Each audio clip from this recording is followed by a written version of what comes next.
When it comes to cooking meals, drying clothes, heating water, and my home, nothing beats natural gas from CenterPoint Energy. It's my most affordable energy option. It costs less to use than electricity, propane, and heating oil. So if you already have natural gas, keep it.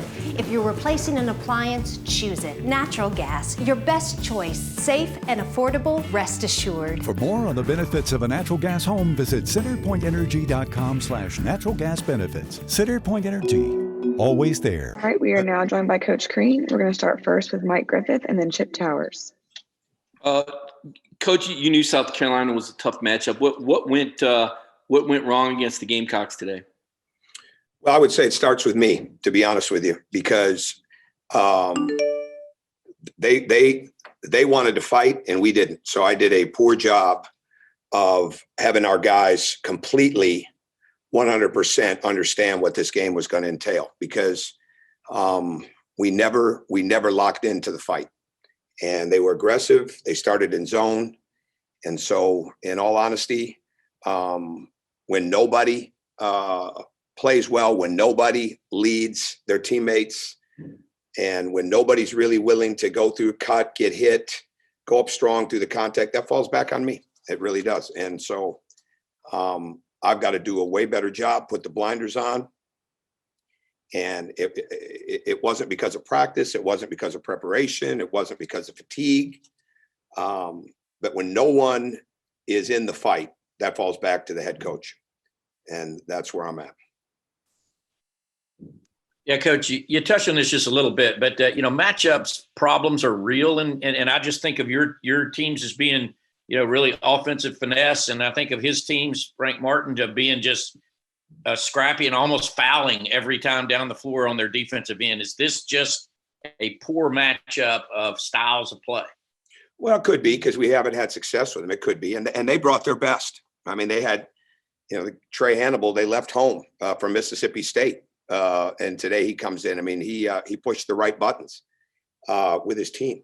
And so, yeah, there's probably some truth to that. But that doesn't have anything to do with not cutting and standing and not cutting through the lane and taking the hit and going through it. I mean, that's how we play. And we didn't do that today. We did not cut and move the team the way that we needed to move it. And our passing was not maybe one or two dribbles too late. Occasionally it was one or two dribbles late a lot. And so the movement just wasn't there. And then when you see that we're not getting that, that's what we have to try to go inside even more.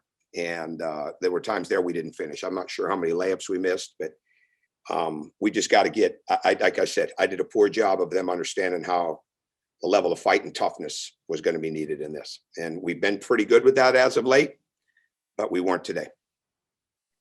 Okay, let's have Anthony Dasher and then Mark Weiser. Hey, Coach, on days and nights when Sevier is struggling offensively, kind of what is happening with the other guys to not be able to kind of overcome that and, pick him up, I guess, when things aren't going right for him?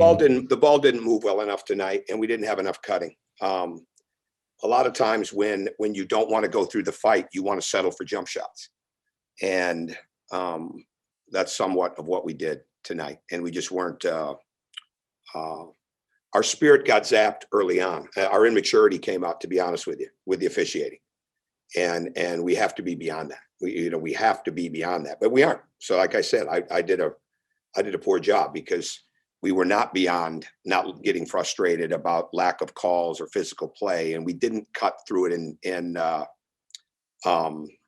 embrace the contact that goes into this. So that's kind of what the day was like for us.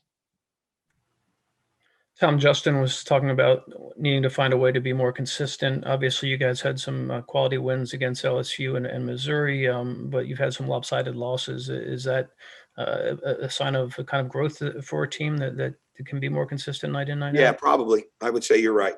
I would say that, when you can get through that, and eventually the experiences that you go through in these hard fought games, have got to come out no matter what. And that doesn't mean you're going to win, but it's got to come out no matter what. And we didn't have that today.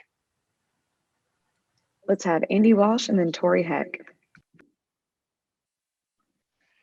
Hi, Coach. You guys got into the bonus with, I think, about 8 minutes to go and 24 second half free throws. Shot twice as many free throws as South Carolina. I guess, those seemed like some ideal stats. How frustrating is it that you guys weren't able to take advantage of those types of things?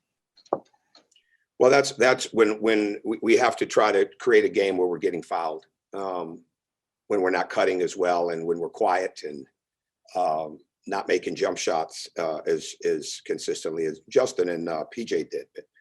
But I think they're looking at it. They're the only two to make threes. It's important. I mean, it's important. It's important. We have to manufacture points. We have to so we can get our defense set. And the quieter we get, the more we've got to get fouled.